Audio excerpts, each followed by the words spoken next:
Hello everyone, welcome to another live. Today I'm interviewing Eric, founder of Kääpä Mushrooms. We're going to be talking about everything fungi related today. So this is going to be a really fun conversation. So we're just going to wait for Eric to join the chat and then we're going to get him on the live. Dog? Where's the cat?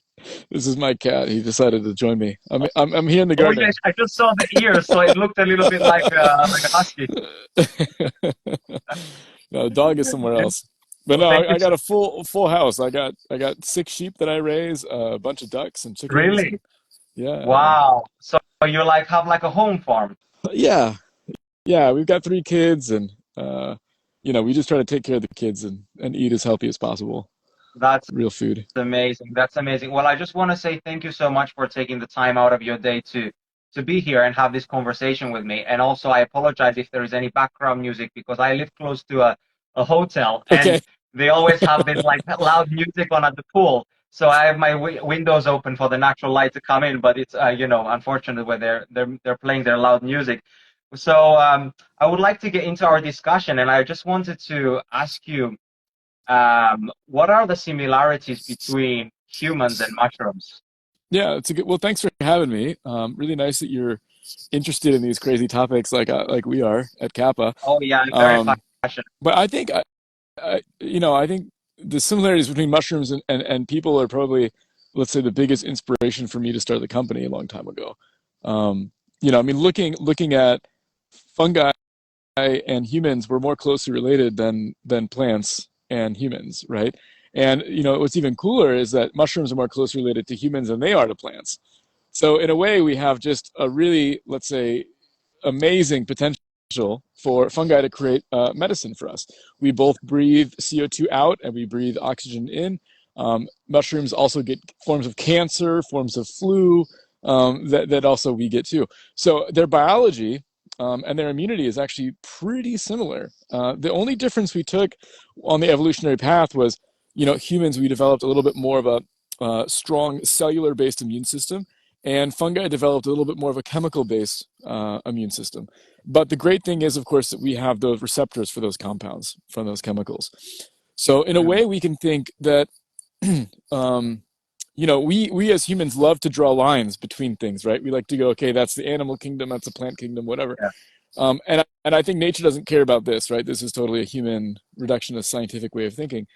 And I think if you look at the oldest known human that exists, it's this guy Otzi, right, from the Tyrolean Alps, 3,000-year-old human found, totally preserved, right? I mean, he died in the northern Alps in the winter. It's totally frozen. So his body was completely preserved, and they found a lot of interesting stuff. They found, of course, that he had a microbiome that was like 1,000 times more species than we have in our microbiome right now, which is no huge surprise, right? But what they also found was 2 functional mushrooms on him. One was on a necklace, and one was in a pocket. And these mushrooms, one was anti-parasitic, and the other was chaga, really really good for immune system and longevity. So I think if we think about the largest organ in our body, right? I mean, that's our gut microbiome, by weight. Right, and we co-evolved with that, right? So we co-evolved to have our gut microbiome kind of help us process food and uptake, nutrition, even produce serotonin. I mean, 90% of serotonin is even produced in the gut. Yeah. So I mean, I think a lot of those, outsourcing of these like crucial bodily functions, we also gave to fungi, and that's what we're rediscovering right now. So we were sort of taking those fungi for a long time, and now we've just kind of stopped. So in a way, I think it's important to kind of think about supplementation, not as like a decision to do it or not to do it, but almost as just, this is actually how our body evolved. It requires this kind of supplementation. Yeah. Mm-hmm. Yeah, that's beautiful. Yeah, I love it how you brought it like the whole way around, like the full circle, how we have this symbiotic relationship with our environment. And it's not that like these things now are just some fancy things that we have all of a sudden just discovered that is now modern or, cool, for the biohacking space or people who are interested in optimizing their biology to take. But it's actually something that, as you mentioned, like we have evolved with nature itself and every aspect of it. And, as you mentioned at the beginning of your like what you were saying that basically we have receptors for these things in our body, which is actually the most fascinating thing to me. Like, what is the most fascinating thing to me is like how we have endocannabinoid receptors in our body. It's like there's no coincidence that we have basically everything that exists in nature Yeah. is basically has a receptor in our body or some way for the body to process. Of course, there are some poisonous things. I guess it's dose that makes the poison, right? Everything can Yeah. be medicinal to some extent if it's like used in the right context. Yeah. Yeah, definitely. Amazing. Amazing. Can you tell me like a little bit about your origin story and how you came to create Kääpä? Like what actually was the thing that beyond like your fascination about it, like did you go through some own personal health struggle? Were you trying to, create a business around, holistic supplements? Like what was your idea and what got you into creating Kääpä mushrooms?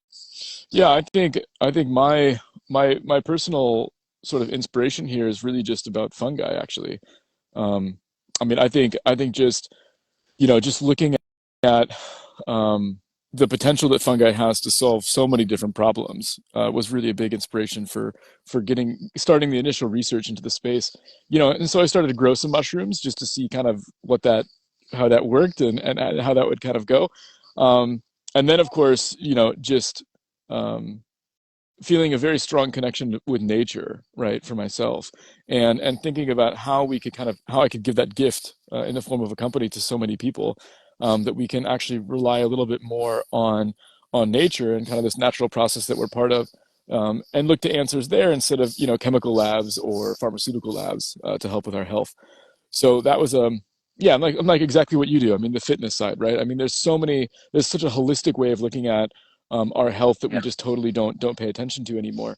And so I think it's to me looking to these patterns that we've done, like walking as a normal part of life, or running as a way to get our food, that we just sort of lost, and now we have to find ways to kind of incorporate those things back into our biology. Yeah.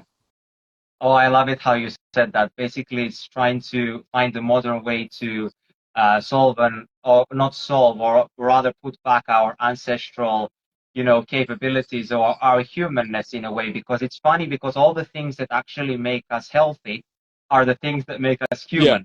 So actually, to be human, really, is actually like to be healthy in a way, right? Because Yeah. basically, if you are outside, grounded, without shoes, now you're automatically barefoot, which is 1,000 times better for the biomechanics of your entire structure and your body, as it was designed to be. Now, when you're barefoot, you're also grounded to the earth, so you're getting the free electrons from the earth, so you're charging your body or discharging your body from dirty electricity that you accumulate from electromagnetic fields. If you are exposed to natural sunlight, you are, optimizing your hormones, you're optimizing your circadian rhythm. If you eat like what's available in nature, that's actually grown by nature, is not grown by man. It's probably not filled with pesticides, not filled with like chemicals. Then it's probably the most ideal thing for us. And also it's local, which is another big part of, another important piece of the puzzle, right? That like locality is also crucial to our biology. And I find it fascinating how all of these functional slash medicinal mushrooms are found in regions of the world where like you would kind of need a bit that extra support, right? In Yeah. your immune system, like in your vitality, in your energy, in your cognition, because you have maybe less sunlight and you have less other things available. So you have something else incredible that is actually supporting your biology. Like I talked with one of the founders of Mountain Drop where he sells shilajit. And it's funny because I was telling him that, shilajit is found at a high altitude. And funnily, it helps people who are doing high altitude climbing. So it's Yeah. almost like nature put it there, Yeah. like for you to be able to find it in the environment that you are supposed to find it because it's meant to assist you. So what's your thought on that about, how nature doesn't make mistakes? It puts things in the place where it's meant to, have it like the most. Yeah. I mean, if I was if I was reishi mushroom, for instance, if I was lion's mane, um, I would say that I won at evolutionary biology, because here we are. I mean, how many millions of euros does our company spend on ensuring that they live, and we grow tons, We grow tons of this stuff a week, right? So I mean, if your goal from an evolutionary biology standpoint is to just live and exist and multiply and get bigger, lion's mane and reishi and things that have been able to, let's say, make very established benefits for humankind for thousands of years. I think that's the way you win right now, right? So I think I totally agree with you. I mean, I think nature has a way of finding those interconnectednesses, um, Yeah. and sharing that kind of yeah, ecosystem. Absolutely. Yeah, and I think Yeah, it's and then as humans, we figure that stuff out. We test and we try and we go, okay, well, we're gonna do that. We're gonna use this. We're gonna try this. We're gonna use this then. You know. Well, thank you for bringing that up actually, because now let's debunk a bit of a myth for people in case, they have like any questions or they've like been wondering, like is the magic mushrooms and functional mushrooms the same thing? Because obviously, as we evolved like through, time, we also obviously like tested out different things. And I'm sure as human beings, we also, tested out like magic mushrooms, but also like all the medicinal mushrooms. So can you touch upon the differences between the two things and like how they are actually not the same at all? Yeah, I mean, I would say when we refer to functional mushrooms, we refer to like mushrooms that have functional benefits, right? Not just they're good for eating, they taste good, they have protein, they have fat, but rather they have some sort of medicinal benefit that we've been able to study. So I sit on the executive committee of the International Medicinal Mushroom Society. We actually have our congress in a week. It's going to be in Bari in Italy. Um, and we have mushroom researchers from all over the world coming in to present all their most recent papers on mushroom science. So for me, it's Oh, one of the most fun events that I do every 2 years. And, uh, that's what we talk about with functional mushrooms. So, I mean, there is a whole session devoted to psychedelics on the last day, because there is so much good science also around, the functional benefits that psychedelics have. But we yes. don't, because they're illegal most places except Yeah. like Denver, Colorado. I mean, there's a handful of places where it's okay. Yeah. Um, but because it's so illegal, it's a bit more difficult to really work with those in a concrete effective way. Oh, I mean, it's okay. even difficult to get, let's say, research grants to study them. So I think Yes. when our company, I mean, we're not working with psychedelics so much. It's really focused on, the what we call the big seven. Yeah, So and that's why I wanted to ask you about this, that like in case somebody has any concerns that if they take lion's mane, for example, that they are gonna go on a trip or something like that. This is what yeah, I wanted you to touch on, like you just tell people that, it's not actually gonna give you some kind of, psychoactive trip no, or no, something no, like definitely not, no, definitely not. that. Yeah. Awesome. Yeah. So, well, yeah, that was actually one of my next questions. I was going to ask you what's the difference between functional mushrooms and like mushrooms that we actually eat, in the store, for example. Like, obviously, those ones that you guys grow and like make into extract form, they have a higher concentration of the medicinal compounds. Am I right? Yeah, I mean, if we think about if I'm a apple grower, right? Actually, behind me you can see some. That's one of the apple trees I right there that we thought grow. I thought I can see apples. Yeah, yeah, So we grow apples, and I mean, I graft different clones of apple trees, and we have some trees that are really good for juice. We have some that are good for baking, some that are good for drying and just eating. And so you select different varieties. Like a Fuji apple is very sweet, right? And so we breed that for characteristics around sweetness. If you're going to be growing shiitake or lion's mane for culinary purposes, the characteristics that you're going to look at to grow them are going to be wildly different than if you're growing it for medicinal properties. So if you're growing it for eating, you want to have actually just a large amount of water content because the entire food industry is basically just trying to sell you expensive water, right? So I mean, sorry to bust that bubble, but yeah, but I mean, No, that's awesome. mushrooms that I've have, never heard that before. That's great. yeah. You're myth busting on the go. I mean, mushrooms can be 95% water. So, I mean, you're basically just paying really high kilo price per water. But I Yeah. mean, so you also want to have similar type fruit. You want to have, they want to grow fast. They want to grow plump. They want to have lots of water. It's a very, very different characteristics. And if you're trying to look at, for us, for lion's mane, the main compound we're looking at are the hericines or the hericenones compound, which are the ones that cross the blood-brain barrier and do all the amazing neurogenesis. So the methodology to grow that is going to be totally different, a totally different set of criteria, I see. or what we call SOPs or standard operating procedure. in how we grow those to really maximize the health benefits. So whereas a normal mushroom grower is going to look at shelf life, how long it can stay on the shelf fresh, Right. how much water it has, we're going to be looking Okay. only at how many compounds does it have at the end of the day. Yeah. Yes, that's cool. Yeah, thank you for clarifying that because I had no idea that actually even if you grow the same mushroom, I actually was comparing my question to button mushrooms or oyster mushrooms to something like lion's mane or chaga. But you were saying actually that you can take, one lion's mane specifically for cooking and another one more for medicinal purposes, and the way that you grow it and harvest it and then process it actually makes all the difference. Yeah. Yeah. So not only the way you grow it, I mean, you have a different level of base bioactive level, right? So if you go to a store and buy lion's mane, you send it to our third party lab and you test it for the hericynone levels, let's say, Yeah. it's going to be massively lower than the lion's mane that we grow, right? So the Mhm. base levels of those bioactives are going to be lower.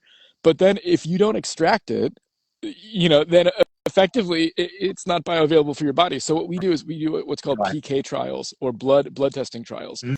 So what we'll do is we'll have patients take the product, and then we'll draw blood after 30 minutes, after 60 minutes, after 90 minutes, and we'll look actually the level of those compounds that we're marking, like hericenones and lion's mane, for instance, Wow. in how many are in the actual blood. And it's a Yeah. massive difference depending on how you extract. So I mean, our company uses a technique called ultrasonication, and this is just we led the industry on this technology. We developed it about 4 years ago, and Mhm. effectively it's a CBD industry uses it in the U.S. To really maximize certain levels of those different bioactives, and we just applied it to the mushroom space. And I mean, we're getting 92% bioavailability for most of the species we work with, versus let's call it dual extraction, just alcohol and water is about Yeah. 50% bioavailable. So we're seeing massive, massive, massive benefits there in just Mhm. every element on the process. How you grow it, how you dry it.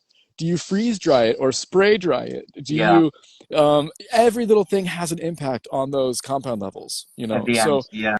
we just take it as a pharmaceutical company approach almost, where we just try to minimize the damage that we're doing effectively in the processing, Yes. to make those compounds as high as possible. Yeah.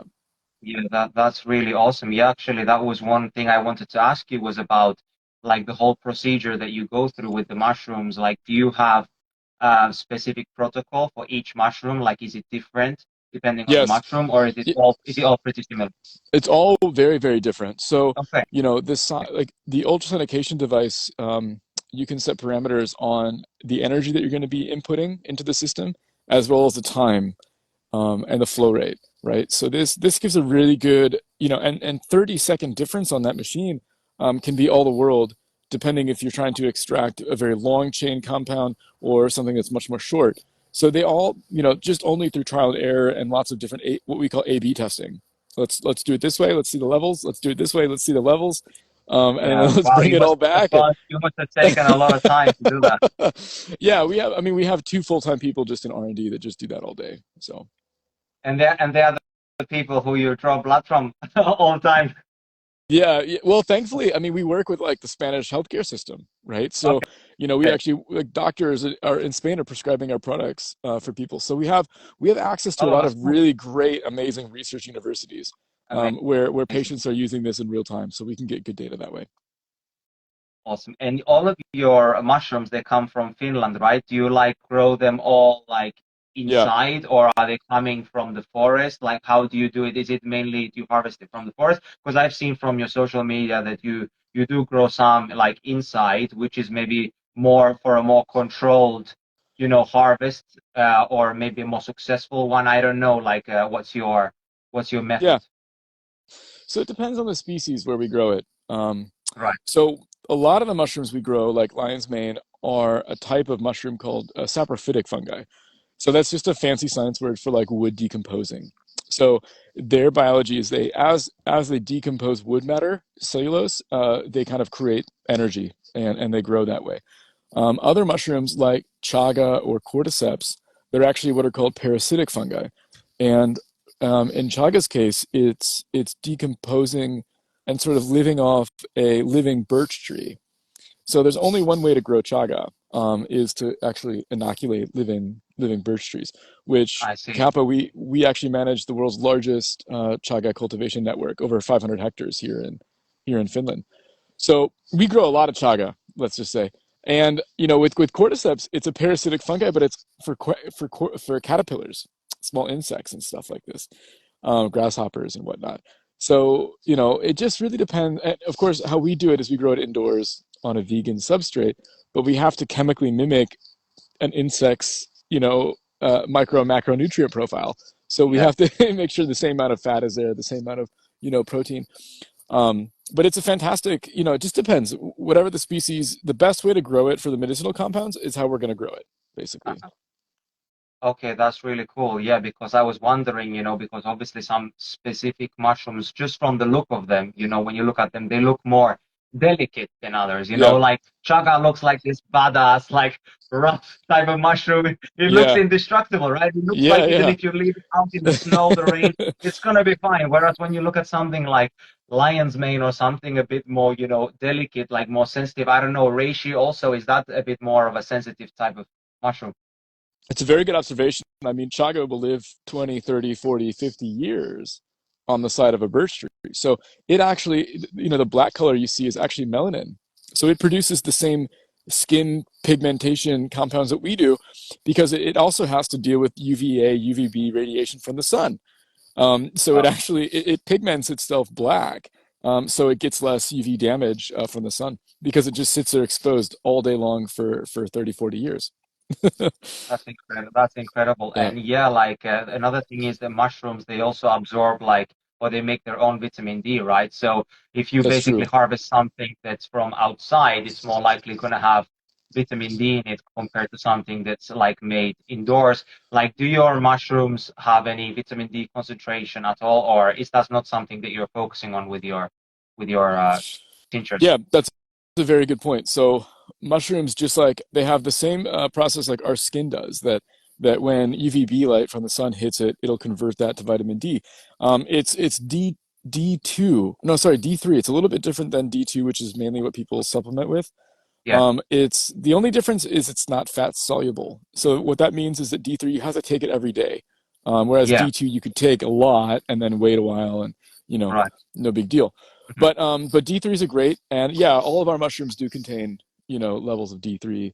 And I think for a while we actually made a product for the pet food industry that was a D3 you know D3 mushroom product that they wanted to use. So That's we're cool. Like I feel that now these days, like there is so many people who are deficient in vitamin D, right? And of yeah. course, I'm not the biggest advocate of synthetic supplementation, but like only things that, that come from sunlight or is naturally occurring in nature, like from mushrooms, for example. So I think it would be really cool if you actually made a product that would be specifically, like mushroom vitamin D or something for people, because so many people are deficient and so many people are scared to go in the sun, and the thing is that we know that sun is vital for our health. So if you don't get outside, you don't get UVB radiation, you're not basically gonna make vitamin D, and you need vitamin D for so many other hormones in the body to And be, immune produced. system function, Exactly. happiness,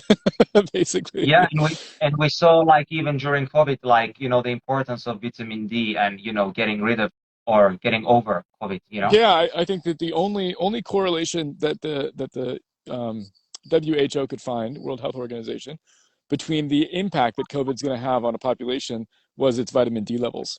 Lower the vitamin Exactly. D levels, the higher the impact that COVID. But it's not just COVID. I mean, it'll be any virus, anything that attacks your immune system. The more vitamin D you Yeah. have, the better you're going to do to fight it off.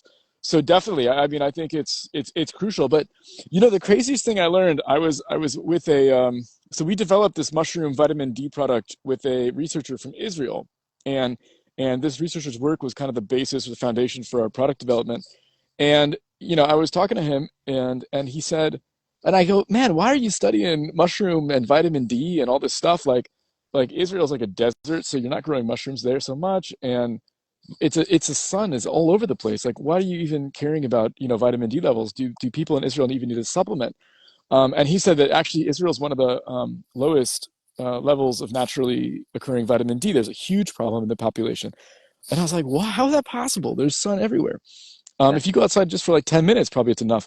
And he said, if you take a shower with soap, you actually remove the oils on your skin, right? And you need Yeah. the oils to actually transfer the UVB rays into the vitamin D.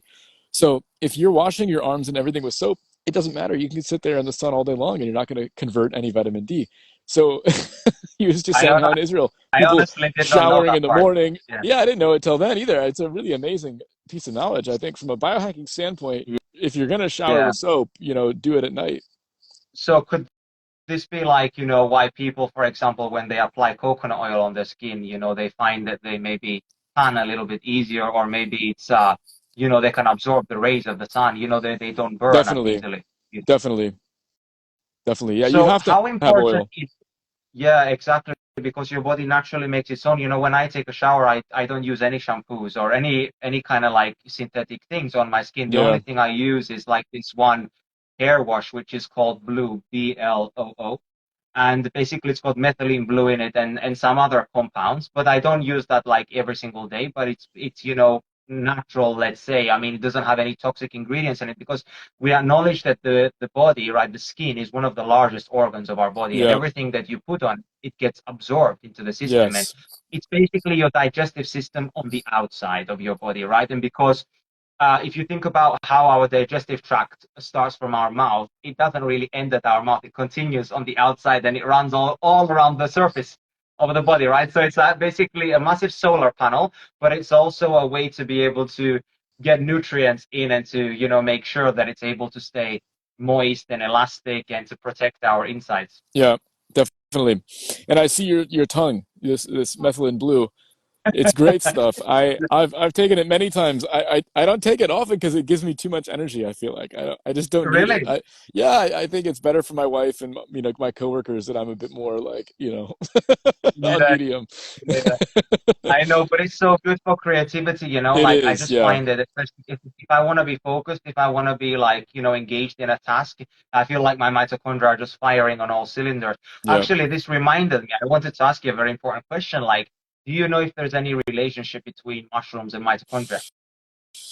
We don't know. It's not something we've looked into, but I think, if you're looking for immediate cognitive benefits, I mean, we just published our first human clinical trial in a peer-reviewed journal called Nutrition in the US. And what we looked at was the impact that lion's mane can have within 30 minutes, 60 minutes, and 90 minutes of taking it, right? And we compared against, we had a double blind randomized placebo trial where we looked at one group was placebo, one group was caffeine, and one group was lion's mane. Because we said, if you've got that, most people don't grab methylene blue when they need a little pick me up, they grab coffee. Yeah, of course. So we were like, Yeah. okay, let's look at people taking a pretty serious dose of milligrams of caffeine. Then let's also look at lion's mane and a placebo. And lion's mane beat the placebo quite well on standardized testing for cognition, short-term memory, mood, and also lower depression. But the cool thing is it also beat caffeine. And even That's the cooler thing, in my opinion, is that caffeine is a nervous system stimulant, right? So your body starts to build a tolerance. So you need more and more to have the same effect. First, it was one espresso shot in the morning, and you're good all day. Then it's one in the afternoon as well. Then it's like 4 or 5, and then you're like Finland, and we drink 7 cups of coffee a day. It's crazy, the average person. So it's insane. It's too much. yeah. I, But then I know. I used to live in Finland, so I know. That's crazy. But with lion's mane, you can actually see that the benefit you get each day is a little bit higher, right? It actually goes up. And the reason that the researchers believe it's going up is that it's actually creating neurogenesis. So it's not just like a stimulant, right? It's not just a one-off thing. Mm. It's structurally rewiring and fundamentally changing the foundation of your body to do cognition, to do short-term memory, to have a healthy brain. So, through the mechanism of action of neurogenesis, it's building capacity actually in your brain to work a little bit better.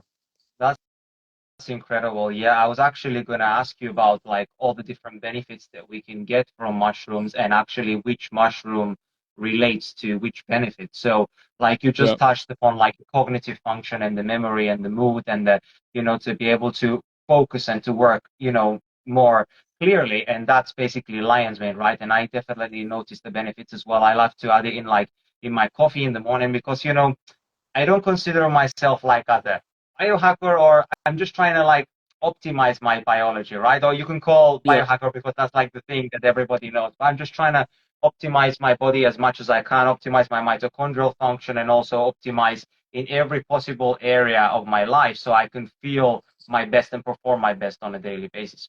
And so, yeah, basically what I like to do is like I like to drink my morning coffee, after I've had my morning dip in the sea, after I've gotten grounded, and after I've eaten my breakfast, then I have my coffee with like lion's mane. I love to sit outside on my balcony in the sun and drink it. And afterwards, I just close my eyes for like a couple of minutes.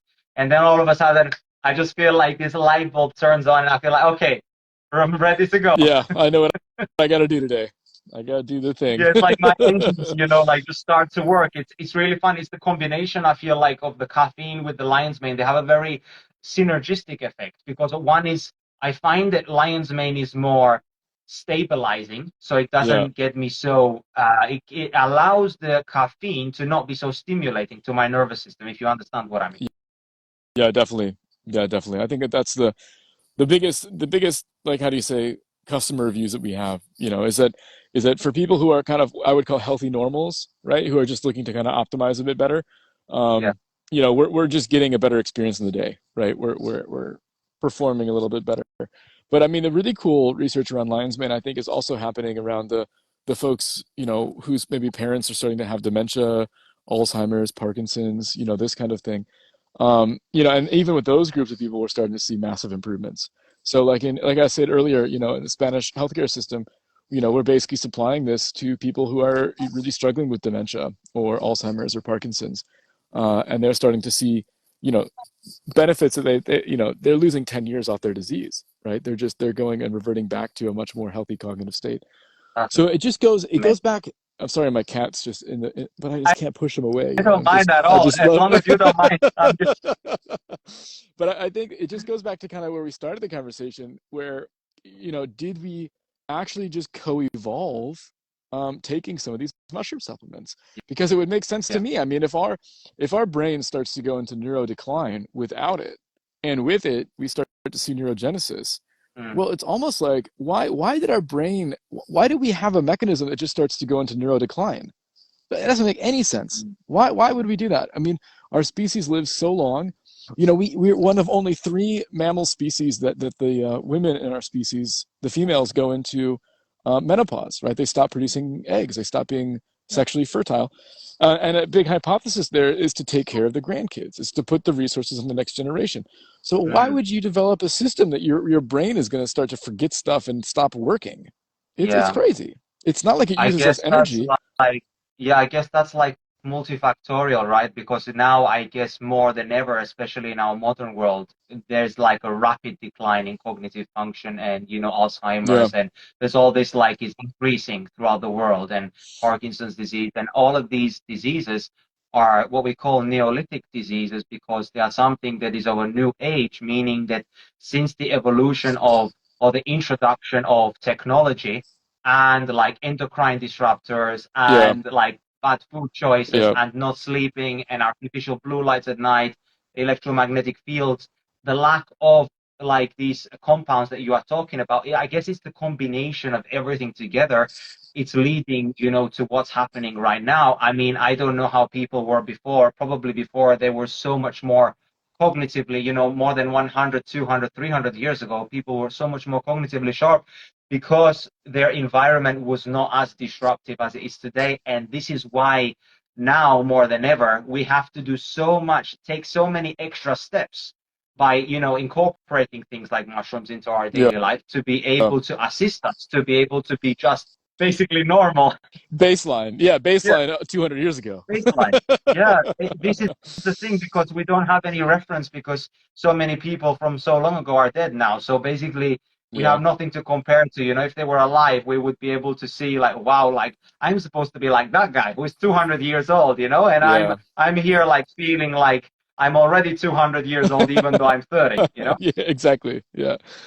Yeah. That's it. That's insane. So tell us like how important it is like the sourcing and the quality of the mushrooms, because I know that mushrooms, what they do is they take a lot of the toxins and the things that are bad from nature or in the environment, and they suck them into their body. So tell me how important it is to find the high quality mushroom extract, because if you don't, there could potentially be a risk of like heavy metals or some toxins like in those extracts, that you could probably find by some Chinese web store, who is selling like functional mushrooms that is Yeah. maybe not so trustworthy.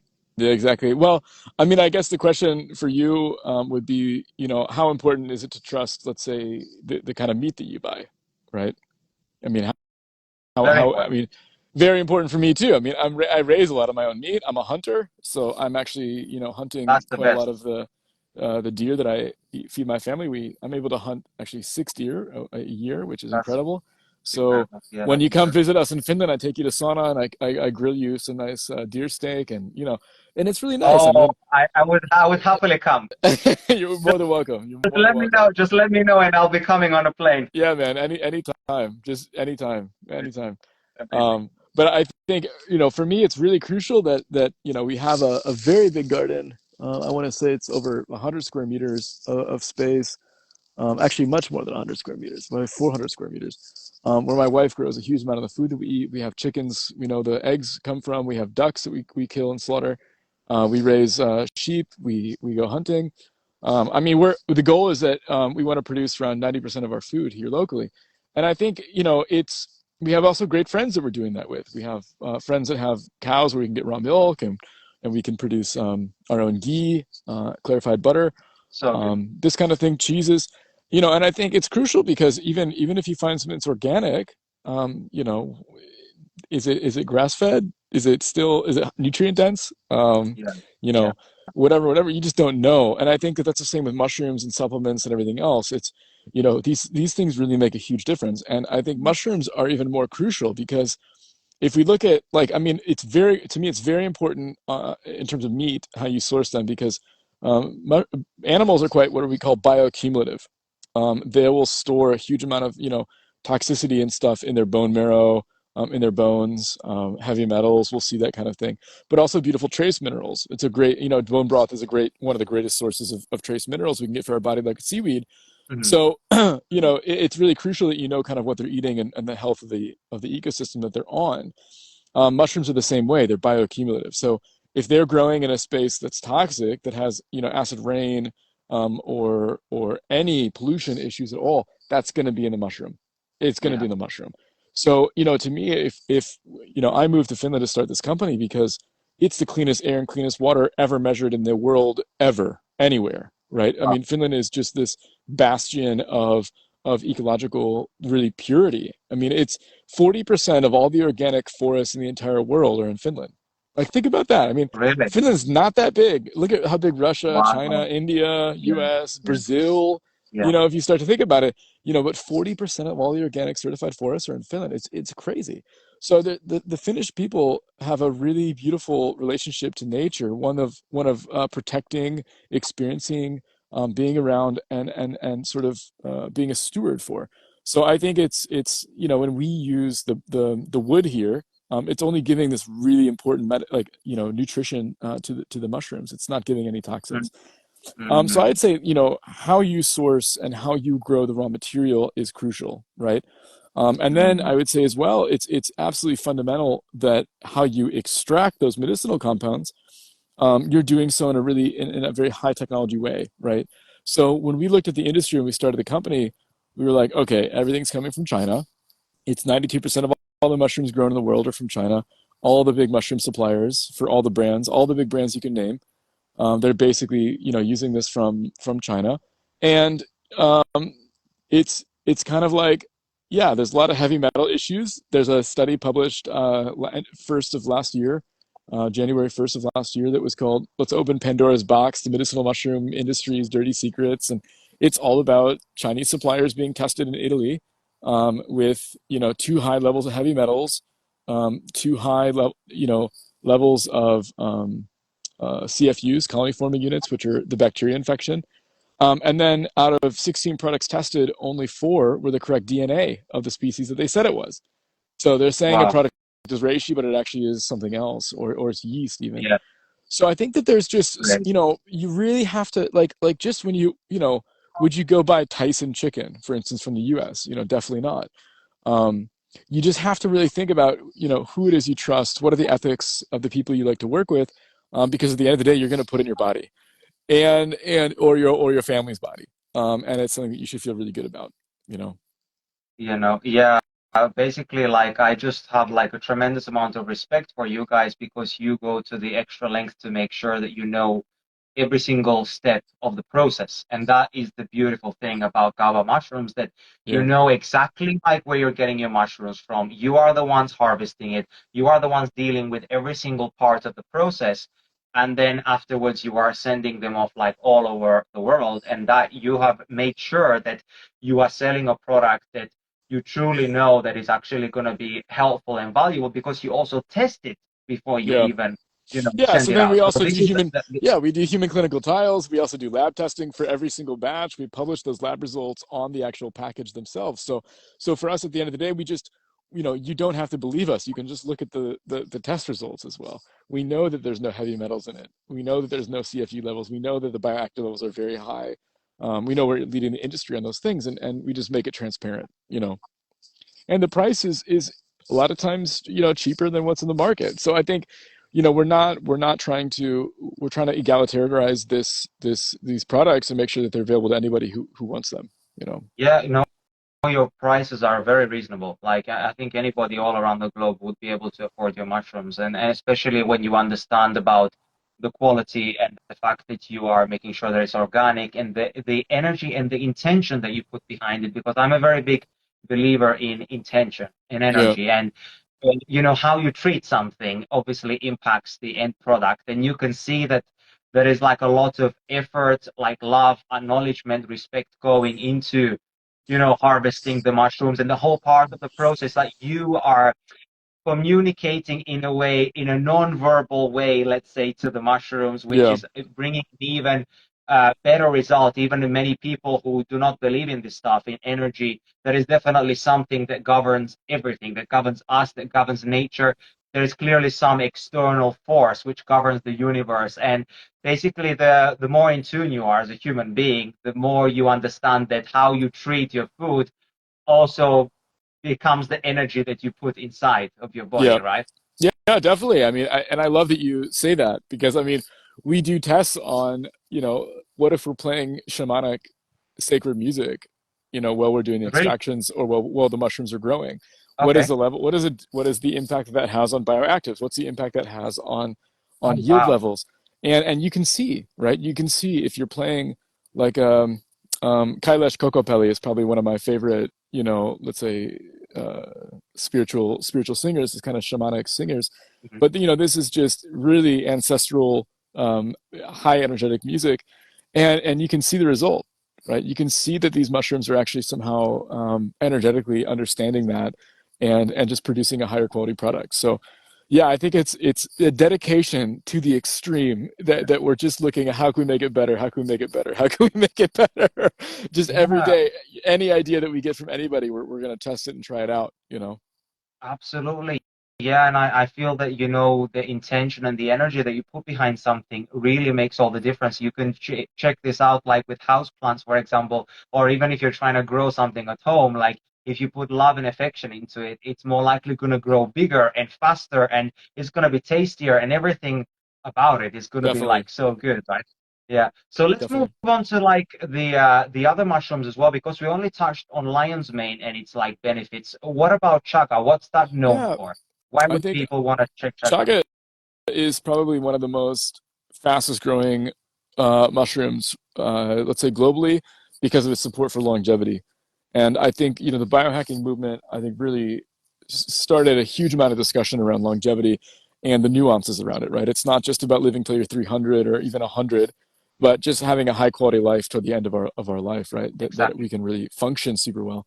And chaga, if we look at antioxidants, are incredibly important part of the diet of any blue zone in the world, right? So different areas that you study that people continuously live over 100 years old all have a diet rich in very antioxidant rich food. So it's just, and you gotta, all antioxidants do different stuff. Some help with heart health, some are good for whatever, but they all neutralize what are called free radicals, right? These oxidative stress on our bodies that, this little tiny free radical particle just bounces around our bodies. It destroys cells, hair cells, eye cells, nose cells, whatever. But that's not a problem because those cells can regenerate every, let's say, a couple days to every 7 years, depending on the organ.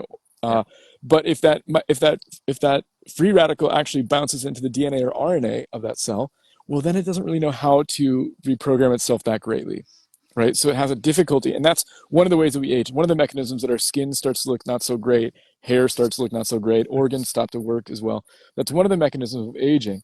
Mhm. So, a diet very high in antioxidants is crucial for longevity. And if you look at antioxidant-rich food like acacia berries or blueberries, they scored about 6,000 on the ORAC scale. The ORAC is a way to test the antioxidant capacity of something.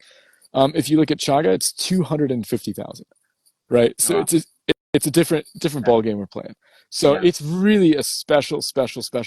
You can take it daily, so it can go in your coffee with your lion's mane, and it's incredibly good at just giving you a massive dose of antioxidants that is by far more than what you need each day, and will really help with any longevity goals that you have as a person.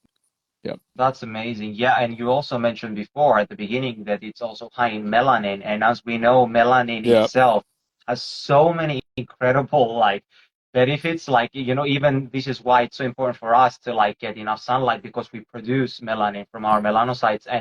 And then we actually, if we take it internally, I would assume that this also helps with electromagnetic radiation because melanin is known for absorbing all electromagnetic radiation.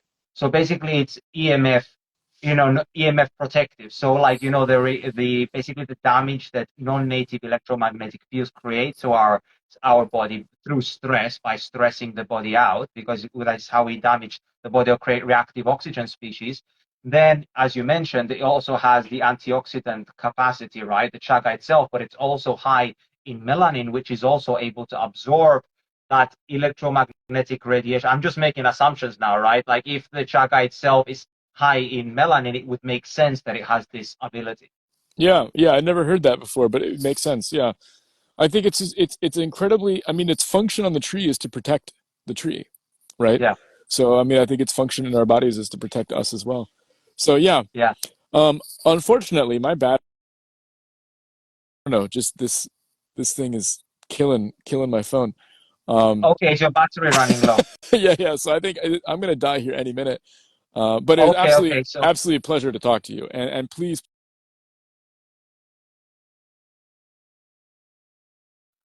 I think we lost Eric, guys. So I'm just gonna end it here. And thank you all so much for watching. I'm gonna upload it to my Instagram and also my YouTube channel.